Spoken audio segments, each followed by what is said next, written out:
Chapter number 7 પ્રાણીઓમાં રચનાકીય આયોજન. વિદ્યાર્થીઓ, આપણે અગાઉ પ્રાણી પેશીઓની ચર્ચા કરી. એમાંની મુખ્યત્વે 3 પેશીઓનો આપણે અભ્યાસ કરી ચૂક્યા છીએ: અધિચ્છદીય પેશી, સ્નાયુ પેશી અને સંયોજક પેશી. આજે પ્રાણીઓમાં જોવા મળતી છેલ્લી પેશી ચેતાપેશી વિશેની આપણે ચર્ચા કરવાના છીએ. સર્વપ્રથમ તો મિત્રો તમે જાણો છો કે આપણું જે ચેતાતંત્ર છે, આપણું ચેતાતંત્ર, આ નામથી આપણે પરિચિત છીએ. ચેતાતંત્રની રચના કરતો પાયાનો એકમ, ચેતાતંત્રની રચના કરતો પાયાનો એકમ જેને આપણે ચેતાકોષ કહીશું. ચેતાકોષ.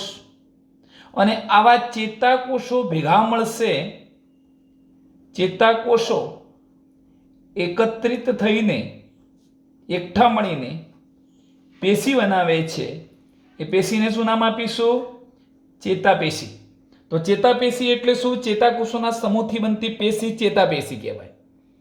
આપણે જાણીએ છીએ કે આપણું જે ચેતાતંત્ર છે, ખાસ કરીને મગજ અને કરોડરજ્જુનું બનેલું. ચેતાતંત્રના પણ અગાઉ આપણે પ્રકારો ભણવાના છીએ: મધ્યસ્થ ચેતાતંત્ર અને પરિવર્તી ચેતાતંત્ર. તો કહેવાનો આશય એવો છે મિત્રો કે મગજ અને કરોડરજ્જુ જે મધ્યસ્થ ચેતાતંત્ર તરીકે ઓળખાય છે, એ ચેતાકોષોથી બનેલું છે. અને ચેતાકોષો ભેગા મળે એટલે શું બને છે? ચેતાપેશી બને છે. મેં તમને અગાઉ પણ ઘણા બધા ઉદાહરણો આપ્યા હતા કે આપણે ઓચિંતા ગરમ વસ્તુને અડકી જઈએ તો ત્યાંથી આપણા હાથ કાં તો પગ કે જે ભાગ, શરીરનો કોઈ પણ ભાગ ગરમ વસ્તુને અડક્યો એને આપણે ત્યાંથી તરત જ ખેંચી લઈએ છીએ. તો કહેવાનો આશય એવો છે કે આ જે ગરમ સંવેદના હતી એના પ્રત્યે શરીરે પ્રતિચાર દર્શાવ્યો. કયો પ્રતિચાર દર્શાવ્યો? તો ગરમ વસ્તુથી શરીરના જે તે ભાગને આપણે ખસેડી લઈએ છીએ. આ પ્રતિચાર કોણ દર્શાવે છે? ચેતાતંત્ર દર્શાવે છે. એવી રીતે આપણને કોઈ ટાંકણી મારશે તો આપણે ટાંકણીની સંવેદનાનો અનુભવ કરી શકીએ છીએ અને એની સામે બચવા માટે, પ્રતિચાર દર્શાવવા માટે આપણા હાથને, પગને ત્યાંથી ખેંચી લઈએ છીએ, કાં તો ટાંકણી મારનાર વ્યક્તિને આપણે તમાચો મારી દઈએ છીએ, એનાથી દૂર થઈ જવાનો પ્રયત્ન કરીએ છીએ. આ શું છે મિત્રો? ચેતાતંત્રએ કરેલું કાર્ય છે. તો કહેવાનો આશય એવો છે કે આપણા શરીરમાં આવેલું જે ચેતાતંત્ર છે એનો પાયાનો ઘટક ચેતાકોષ છે અને એ ચેતાકોષ ઉર્મિ વેગો, ઉત્તેજનાઓ અથવા સંવેદનાઓનું વહન કરે છે. જરૂરિયાતવાળા ભાગો તરફ ઉર્મિ વેગોને પહોંચાડવાનું કાર્ય કોણ કરે છે? ચેતાકોષ કરે છે. આવા ચેતાકોષોથી બનતી જે પેશી છે, ચેતાપેશી, આપણે એની ચર્ચા કરવી છે. એ પણ કહી શકાય કે મેં તમને અત્યારે ઉદાહરણો આપ્યા એના પર આપણે એવું કહી શકીએ કે ચેતાકોષો ભેગા મળીને ચેતાપેશી બનાવે છે જે બદલાતી અવસ્થાઓ પર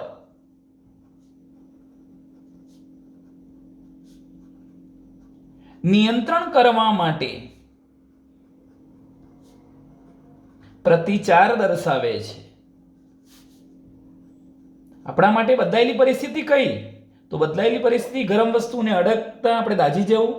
માની લો કોઈ આપણને ટાંકણી મારે છે. માની લો કે કોઈ ગરમીવાળા વાતાવરણમાં આપણે પહોંચીએ છીએ, ઠંડીનો અનુભવ થાય છે.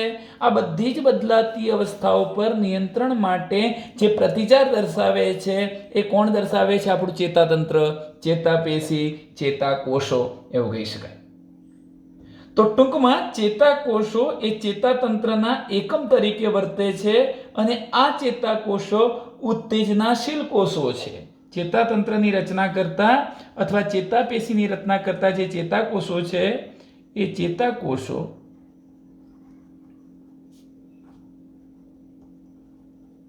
ઉત્તેજનાશીલ કોષો છે. હવે ઉત્તેજનાશીલ કોષો છે એનો મતલબ શું થાય? કારણ કે તેઓ પોતે ઉત્તેજના અથવા પ્રતિચારને મેળવી લઈ એનું વહન કાર્ય કરે છે. ચેતાકોષોને ઉત્તેજના મળતા ચેતાકોષો ઉત્તેજિત થાય છે. આપણે અગાઉના ચેપ્ટરમાં એની ચર્ચા કરીશું કે ચેતાતંતુઓની અંદર અથવા ચેતાકોષની અંદર વિદ્યુત ફેરફારો, વીજ ફેરફારો સર્જાય છે. સક્રિય કલા વીજ સ્થિતિમાન સર્જાય, નિષ્ક્રિય કલાવીજ સ્થિતિમાન આવવાનું, સક્રિય કલાવીજ સ્થિતિમાન દ્વારા એ ચેતાકોષો ઉર્મિ વેગને આગળ ધકેલવાનું કાર્ય કરે છે. જરૂરિયાતવાળા અન્ય ચેતાકોષો તરફ, અન્ય ગ્રંથિ કોષો તરફ, અન્ય સ્નાયુ કોષો તરફ એ ઉર્મિ વેગને લઈ જવાનું કામ કરવાનું છે. એ અનુસંધાનમાં કહી શકાય ચેતાકોષો ઉત્તેજનાશીલ હોય છે, ઉત્તેજના કેળવી શકનારા, ઉત્તેજનાનું વહન કરી શકનારા અને પોતે ઉત્તેજિત થનારા હોય છે. ચાલો મિત્રો, એવી ચેતાપેશીની આપણે ચર્ચા કરીએ છીએ. હું અહીંયા ચેતાપેશીના મહત્વના બે ભાગની વાત કરીશ કે ચેતાપેશી કયા બે ભાગથી બને છે. તો મિત્રો, ચેતાપેશીની રચનામાં એક તો ચેતાકોષો આવેલા છે. ચેતાકોષો તો ખરા જ, પણ આ ચેતાકોષોને આધાર અને રક્ષણ પૂરું પાડતા પણ કોષો છે, જેને તમે ચેતાધાર પણ કહી શકો.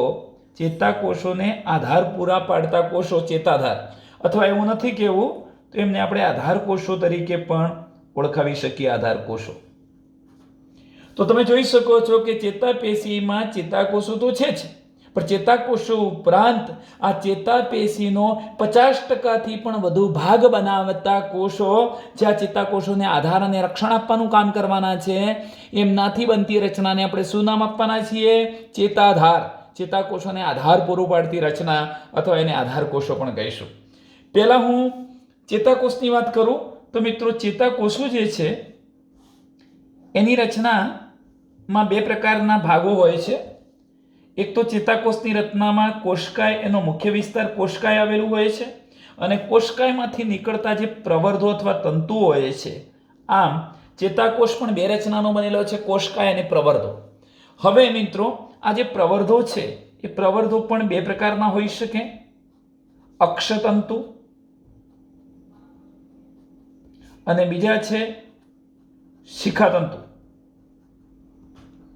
ચલો આપણે રચનાને સમજવા પ્રયત્ન કરીએ છીએ. હું અહીંયા કહીશ કે ચેતાપેશી જે છે એ બે પ્રકારની રચનાઓથી બનેલી છે. જેમ કે હું અહીંયા એક કોષ દોરું છું, ચેતાકોષ.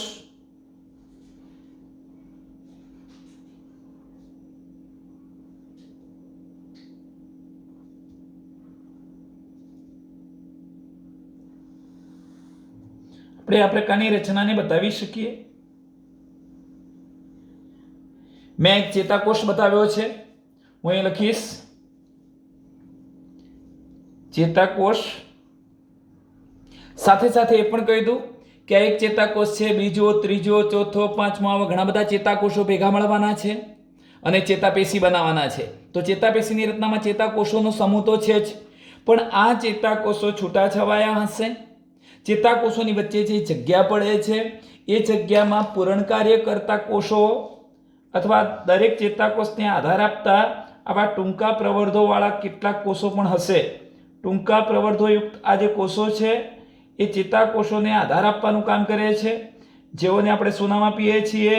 ચેતાધાર અથવા આધાર કોષો તરીકે ઓળખાવીએ છીએ. તો આ જ પ્રકારના જે કોષો થયા એ છે આધાર કોષો. આમ તમે કહી શકો કે મેં એક ચેતાકોષ બતાવ્યો છે મિત્રો, હું એ રીતે અહીંયા બીજો ચેતાકોષ બતાવી શકું.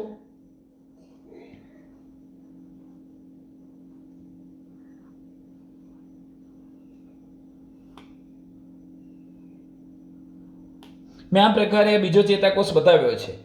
હવે તમે વિચારો કે ચેતાપેશીની રચનામાં આવા ચેતાકોષો તો છે જ, પણ સાથે સાથે ચેતાકોષની આસપાસ ટૂંકા પ્રવર્ધયુક્ત જે કોષો છે એને આપણે આધાર કોષો કહીશું. આવા આધાર કોષો શું કરે છે? તો આ જે આધાર કોષો છે એ ચેતાકોષોને રક્ષણ પણ પૂરું પાડે છે અને ચેતાકોષોને આધાર પણ પૂરો પાડે છે, અને તેથી આપણે એને ચેતાધાર તરીકે ઓળખાવીએ છીએ. જે ટૂંકા પ્રવર્ધયુક્ત કોષો છે, કેવા? એમાં લાંબો પ્રવર્ધો નથી હોતો, બધા જ કેવા પ્રવર્ધો છે? ટૂંકા. તો ટૂંકા પ્રવર્ધોયુક્ત કોષો છે. ટૂંકા પ્રવર્ધોયુક્ત કોષો છે. એ પણ કહી શકાય મિત્રો કે આ જે ચેતાધાર કે આધાર કોષો છે એ કુલ જે ચેતાપેશી હતી એ ચેતાપેશીમાં મેં કહ્યું એમ અડધાથી પણ ચેતાપેશીનું અડધાથી પણ વધુ કદ બનાવે છે. એનો મતલબ કે સમગ્ર ચેતાપેશીમાં જે ચેતાકોષો હતા એ ચેતાકોષોમાં, મેં શું કહ્યું, ચેતાકોષોનો સમૂહ એટલે ચેતાપેશી, સમગ્ર જે ચેતાપેશી બની એના સમગ્ર કદ પૈકી 50%થી પણ વધારે કદ કોના દ્વારા રોકાયેલું હોય છે? ચેતાધાર દ્વારા અથવા આધાર કોષો દ્વારા રોકાયેલું હોય છે. ચાલો મિત્રો, હવે જરા ધ્યાન રાખીશું. આપણે કોની રચના સમજવી છે? ચેતાકોષની. ચેતાકોષની રચનામાં તમે આટલું યાદ રાખો કે ચેતાકોષની રચનામાં આટલો જે વિસ્તાર તમને દેખાય છે, હું અહીંયા લખી સાઈડમાં, એને આપણે કોષકાય કહીશું. શું કહીશું? કોષકાય. અને આ કોષકાયની અંદર એક તો ચેતાકોષનું કોષ કેન્દ્ર આવેલું હોય છે, એટલે હું ભાગ લખું છું કે કોષકાયની અંદર એનું કોષ કેન્દ્ર આવેલું છે. આ ઉપરાંત ચેતાકોષ રસ હોય છે. અહીંયા બીજો શબ્દ લખીશું આપણે, ચેતાકોષ રસ. ચેતાકોષ રસ હોય છે. અને આ ચેતાકોષ રસમાં અથવા સમગ્ર કોષકાયની અંદર આવી કણિકાઓ જેવી રચના છે. આ કણિકાઓ જેવી રચનાને આપણે નિઝલની કણિકાઓ કહીશું. શું કહીશું? નિઝલની કણિકાઓ. મિત્રો 11મા ધોરણમાં બધું વર્ણન આપણામાં નથી એટલું ડિટેલમાં, છતાં આપણે એને યાદ રાખીશું. આને આપણે નિઝલની કણિકાઓ કહીશું. અને આ નિઝલની જે કણિકાઓ છે એ શું છે? તો ખરેખર અંતઃકોષ રસજાળ અને રિબોઝોમ નામની અંગિકાના સમૂહથી બનેલી રચના છે, જેને આપણે શું કહીશું? નિઝલની કણિકા. તો હવે આપણે સ્પષ્ટ છીએ કે કોષ કેન્દ્ર હશે, મેં કહ્યું એમ ચેતાકોષ રસ પણ હશે, અને નિઝલની કણિકા પણ છે. તેવા વિસ્તારને આપણે શું નામ આપીશું? કોષકાય. એક બીજી બાબત પણ આપણે વિચારીશું મિત્રો કે આ કોષકાયમાંથી પ્રવર્ધો નીકળે છે અથવા તંતુઓ નીકળે છે. આ પ્રવર્ધો બે પ્રકારના છે, અક્ષતંતુ અને શિખાતંતુ. એમાંથી જે લાંબો પ્રવર્ત કે લાંબો તંતુ છે એને આપણે અક્ષતંતુ કહીશું. એવું ન કહેવું હોય તો ચેતાક્ષ પણ કહી શકાય એને. આ ચેતાક્ષ છે અથવા અક્ષતંતુ છે. જ્યારે બીજા બધા પ્રવર્ધો હતા, ટૂંકા પ્રવર્ધો, આ બધા આ જે ટૂંકા પ્રવર્ધો છે અને વધુ સંખ્યામાં છે, હંમેશા યાદ રાખો કે અક્ષતંતુ કે અક્ષ પ્રવર્ધ હંમેશા મિત્રો એક જ હોય છે, એ લાંબો હોય છે. પરંતુ ઘણા બધા હતા અને ટૂંકા હતા, એને આપણે શું નામ આપીશું? શિખાતંતુ તરીકે ઓળખીશું. આ બંને પ્રકારના પ્રવર્ધો, શિખાતંતુ અને અક્ષતંતુ, શામાંથી નિર્માણ પામે છે? કોષકાયમાંથી નિર્માણ પામે છે. હવે એમનું કાર્ય શું છે? આ શિખાતંતુઓ માટે આપણે બીજો શબ્દ વાપરી શકીએ, અંતર્વાહી તંતુઓ. કેમ અંતર્વાહી તંતુઓ? તે બહારથી ઉર્મી વેગો કે ઉત્તેજનાને ચેતાકોષના કોષકાયમાં લાવવાનું કામ કરે છે, માટે આપણે એને અંતર્વાહી તંતુઓ તરીકે ઓળખાવીશું. જ્યારે ચેતાકોષમાંથી ઉર્મી વેગોને બહાર અન્ય અંગો, અન્ય ચેતાકોષ, પેશીઓ, સ્નાયુઓ તરફ લઈ જતા જે તંતુઓ કે પ્રવર્ધો છે, જેની સંખ્યા માત્ર એક જ હશે, જે લાંબો છે, એને અક્ષતંતુ કે ચેતાક્ષ તરીકે ઓળખવામાં આવે છે. હજુ પણ મિત્રો આપણે ચેતાકોષના બે પ્રકાર પાડી શકીએ, મજ્જિત ચેતાતંતુ અને અમજ્જિત ચેતાતંતુ. આપણે એની ચર્ચા આગળના ચેપ્ટરમાં કરવાના છીએ કે મજ્જિત ચેતાતંતુમાં આ જે અક્ષતંતુ છે એની પર તે ચેતાતંતુ પડતો હશે, પણ સાથે સાથે મેદદ્રવ્ય, ચરબી દ્રવ્યનું બનેલું મજ્જાપડ આવેલું હશે, તો એ ચેતાતંતુને મજ્જિત ચેતાતંતુ કહીશું. અને જો મજ્જાપડ ન હોય તો તેને આપણે અમજ્જિત ચેતાતંતુ કહીશું. તો ટૂંકમાં આટલે સુધીની આપણે જે ચર્ચા કરી છે મિત્રો એ ચેતાપેશી વિશે કરી છે. હવે કેટલાક શબ્દો તરફ આપણું ધ્યાન ફોકસ કરીએ. અહીં જરા ધ્યાન રાખજો. મેં કહ્યું એમ ચેતાપેશી વિશે નોંધ લખો. ચેતાતંત્રનો પાયાનો એકમ ચેતાકોષ છે.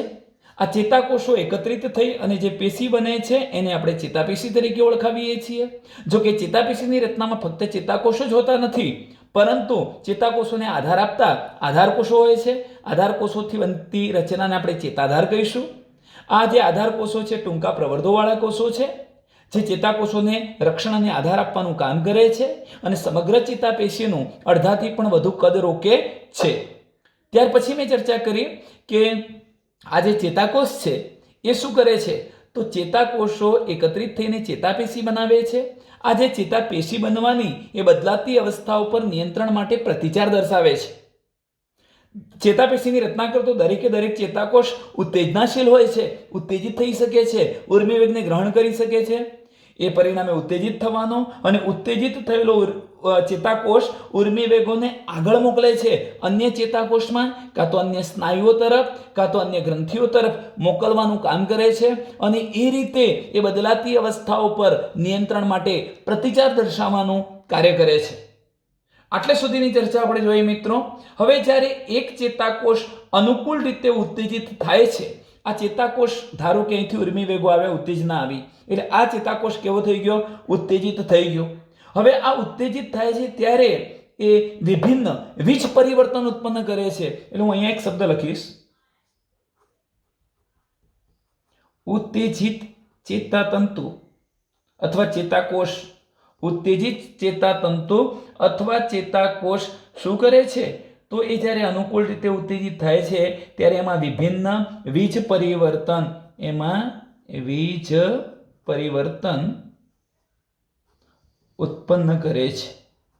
એનો મતલબ એવો થશે કે આને ઉત્તેજના મળશે, એ પોતે ઉત્તેજિત થવાનું, ત્યારે આપણે ઉત્તેજિત ચેતાતંતુ કહીશું. હવે આગળ ઉર્મિવેગને અથવા ઉત્તેજનાને મોકલવી છે ત્યારે એની અંદર સક્રિય કલાવીજ સ્થિતિમાન સર્જાવાનું. મિત્રો આગળ હું તમને સમજાવીશ કે એના વીજભારમાં આ કોષરસ પટલ છે, આ કોષરસ પટલ હતું, એની અંદરની અને બહારની બાજુએ ધ્રુવતામાં ફેરફાર થવાનો. જ્યાં ધન ધ્રુવતા હતી ત્યાં ઋણ ધ્રુવતા થઈ જવાની, ઋણ ધ્રુવતા હતી ત્યાં ધન ધ્રુવતા થઈ જવાની. એટલે ત્યાં શું સર્જાયું? વીજ પરિવર્તન. અને આવા વીજ પરિવર્તનને આપણે સક્રિય કલાવીજ સ્થિતિમાન કહીએ છીએ.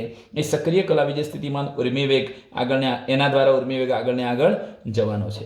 બીજો એક અગત્યનો મુદ્દો એ પણ સમજી રહીશું મિત્રો કે એકવાર આ ઉર્મિવેગ ઉત્પન્ન થઈ ગયા પછી એ ખૂબ જ ઝડપી આ કોષરસ પટલ પર ગતિ કરે છે અને આ પરિવર્તન ચેતાકોષોના અંતિમ છેડા પર પહોંચે છે. એટલે જે સક્રિય કલાવીજ સ્થિતિમાન સર્જાયું એ ચેતાતંતુના અંતિમ છેડા પર પહોંચવાનું.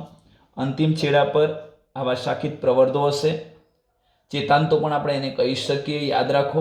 હવે ઉર્મિવેગ આટલે સુધી આવી ગયો છે, એને બીજા કોઈ ચેતાકોષમાં મોકલવાનો છે, કાં તો પછી અન્ય પેશી સુધી મોકલવાનો છે. તો હવે તમે વિચારો, હું અહીંયા વચ્ચે ગેપ બતાવું છું, આ જગ્યા બતાવી મિત્રો, મેં જગ્યા બતાવી. હવે આ જે જગ્યા રહી, આ જગ્યા એ બે આસપાસના ચેતાકોષ વચ્ચેનો અવકાશ છે, ભૌતિક અવકાશ છે, સીધું જોડાણ નથી, આ બે સીધા જોડાયેલા નથી, વચ્ચે જગ્યા છે. તો તમે આ વસ્તુ વિચારો, એક ચેતાકોષનો આ કોણ હતો? અક્ષતંતુ. અને ત્યાર પછી આવતા ચેતાકોષના આ તંતુઓ કયા હતા? શિખાતંતુ. તો હવે હું એમ કહી શકું કે એક ચેતાકોષના અક્ષતંતુના ચેતાંતો અને ત્યાર પછી આવતા ચેતાકોષના શિખાતંતુઓ વચ્ચે સીધો ભૌતિક સંપર્ક હોતો નથી. આવા અવકાશને આપણે ચેતોપાગમ કહીશું. શું કહીશું? ચેતોપાગમ. ચેતોપાગમ એટલે શું? કે એક ચેતાકોષના અક્ષતંતુ અને ત્યાર પછીના ચેતાકોષના શિખાતંતુ વચ્ચે સીધો ભૌતિક સંપર્ક હોતો નથી, એવા અવકાશને ચેતોપાગમ કહેવાય. તો ઉર્મિવેગ કેવી રીતે આગળના ચેતાકોષમાં જાય? મિત્રો, જ્યારે ચેતોપાગમ જોડે આ ઉત્તેજના આવવાની એટલે સુધી, ત્યારે ચેતોપાગમ વિસ્તારની અંદર એક વિશિષ્ટ પ્રકારનું ચેતપ્રેષક દ્રવ્ય ઉત્પન્ન થાય છે, જેને આપણે ન્યુરો ટ્રાન્સમીટર્સ કહીશું અથવા એને ચેતાપ્રેષક દ્રવ્ય કહીશું. ધારો કે એસિટાઇલ કોલાઇન નામનું ચેતપ્રેષક દ્રવ્ય ઉત્પન્ન થવાનું, એને આપણે ન્યુરોટ્રાન્સમીટર્સ કહીશું. આ ચેતપ્રેષક દ્રવ્યના માધ્યમ દ્વારા, મધ્યસ્થી દ્વારા ઉર્મિવેગ એક ચેતાકોષમાંથી બીજા ચેતાકોષની અંદર પહોંચી શકવાનો. તો આટલે સુધી ખ્યાલ આવી ચૂક્યો હશે. ચાલો મિત્રો, હવે જોઈએ છીએ, મેં તમને કહ્યું જે ખૂબ જ ઝડપી કોષરસ પટલ પર ગતિ કરશે ઉર્મિવેગ, અને આ જે પરિવર્તન આવવાનું, સક્રિય કલાવીજ સ્થિતિમાન સર્જાવાનું અથવા ઉત્તેજના સર્જાય, એ શું કરશે? આ ચેતાકોષના અંતિમ છેડા સુધી પહોંચે છે, અથવા અંતિમ છેડો ન કહેવો હોય તો આપણે એને આઉટ ઝોન પણ કહીશું. આઉટ ઝોન, ઉર્મિવેગને બહાર લઈ જતી રચના આઉટ ઝોન પર પહોંચે છે, તથા આસપાસના જે બીજા ચેતાકોષો હતા તેમજ જો ચેતાકોષો ન હોય તો યાદ રાખો કે જો ચેતાકોષ હોય તો બીજા ચેતાકોષને ઉત્તેજિત કરશે, પણ માની લો ચેતાકોષો નથી, બીજા કોઈ કોષો છે, અન્ય પેશીના કોષો છે, તો એને પણ ઉત્તેજિત કરે છે, અથવા એક ઘણી વખત એવી ઉત્તેજના મોકલશે કે જેથી કરીને એની ઉત્તેજના અટકે પણ ખરી. એટલે અન્ય ચેતાકોષ કે પેશીને કાં તો ઉત્તેજિત કરે, કાં તો એની ઉત્તેજનાને અટકાવવાનું કાર્ય કરે છે, એમ આપણે કહી શકીએ મિત્રો. તો આટલે સુધીની જે બાબત થઈ એ ચેતાપેશી વિશે છે. હજુ પણ હું તમને કહી શકું મિત્રો કે આ જે ચેતાકોષ છે એના પ્રકારો પડે છે પ્રવર્ધોની સંખ્યાના આધારે. એક ધ્રુવીય ચેતાકોષ, દ્વિધ્રુવીય ચેતાકોષ અને બહુધ્રુવીય ચેતાકોષ. એનો મતલબ એવો થાય કે જો એક જ શિખાતંતુ હોય અને એક જ અક્ષતંતુ હોય, આમ તમે જોઈ શકો છો પ્રવર્ધો બે થયા, સામસામે બે પ્રવર્ધો, તો આપણે એને દ્વિધ્રુવીય ચેતાકોષો કહીશું. પણ માની લો કે એક જ પ્રવર્ધ છે અને એ જ પ્રવર્ધ અક્ષતંતુ તરીકે વર્તે અને શિખાતંતુ તરીકે વર્તે, ત્યારે એને એકધ્રુવીય ચેતાકોષો કહેવાય.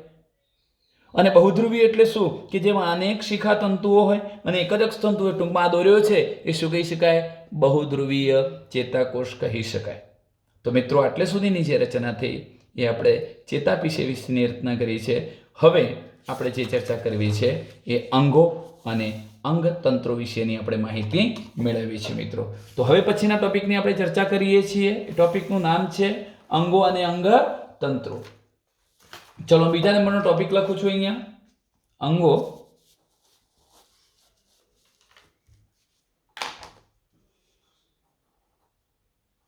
અંગ અને અંગતંત્ર વિશે માહિતી મેળવવી છે. અંગ અને અંગતંત્રની રચના કેવી રીતે થાય છે આપણે જાણીએ છીએ. તો આની અંદર આપણે એ જ મુદ્દાની ચર્ચા કરવી છે કે બહુકોષી પ્રાણીઓમાં, કેવા પ્રાણીઓમાં? એકકોષીમાં બધું નથી હોતું. બહુકોષી પ્રાણીઓમાં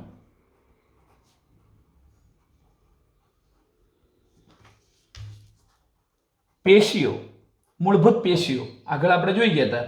પેશીઓ સંગઠિત થઈ એટલે એકઠી થઈ, સંગઠિત થઈ એક નિશ્ચિત કાર્ય કરવા માટે શું બનાવે છે? અંગ બનાવે છે અથવા અંગો બનાવે છે. તો ફરીથી અંગો કેવી રીતે બને છે? અંગની રચનામાં કોણ હોય છે? પેશી હોય છે. તો મૂળભૂત પેશીઓ કઈ હતી? સંયોજક પેશી, સ્નાયુ પેશી, આવી બધી જે પેશીઓ હતી એ પેશીઓ એક નિશ્ચિત કાર્ય કરવા માટે એકત્રિત થઈ અને શું બનાવે છે? અંગ બનાવે છે. આવા અંગો એક ચોક્કસ કાર્ય કરવા માટે અથવા નિશ્ચિત કાર્ય કરવા માટે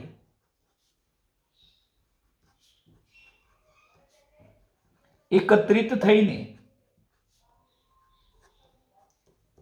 અંગતંત્ર બનાવે છે. અગાઉ પણ મેં તમને ઉદાહરણો કહ્યા હતા. જેમ કે એ જ ઉદાહરણ આપણે જોઈએ છીએ કે જેમ કે આપણું હૃદય, હું અહીંયા લખીશ આપણું જે હૃદય છે. હવે હૃદય છે શું? તો એક અંગ છે.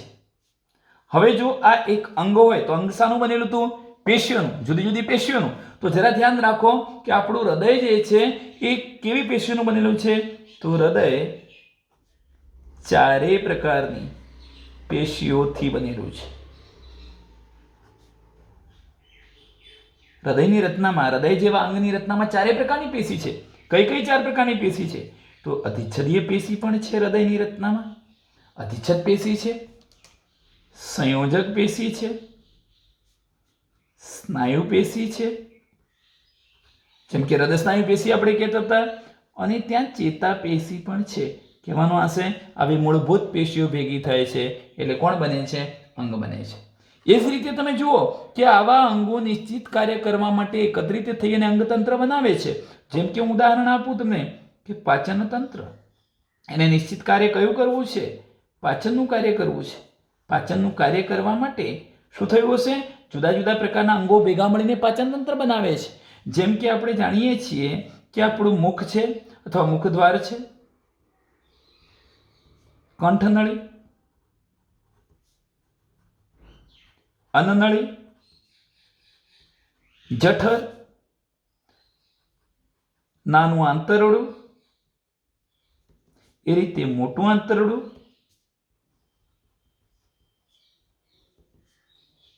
મળાશય, મળદ્વાર. આવા બધા જે ભાગો છે, અંગો છે, એ એકત્રિત થઈને શું બનાવે છે? તંત્ર બનાવે છે.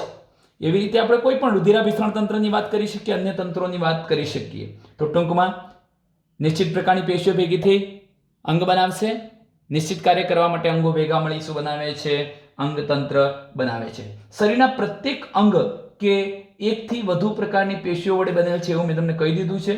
હવે મિત્રો જુઓ કે 3 પ્રકારના સજીવોના વિભિન્ન ઉદ્વિકાસીય સ્તર વિશે આપણે અભ્યાસ કરવાના છીએ. હવે 3 પ્રકારના સજીવો કયા?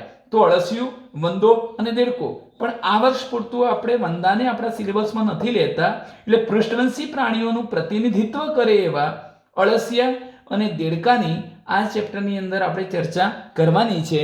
ટૂંકમાં અળસિયા અને દેડકાની બાહ્યાકાર તેમજ આંતરિક રચનાનો આપણે અભ્યાસ કરવાનો છે.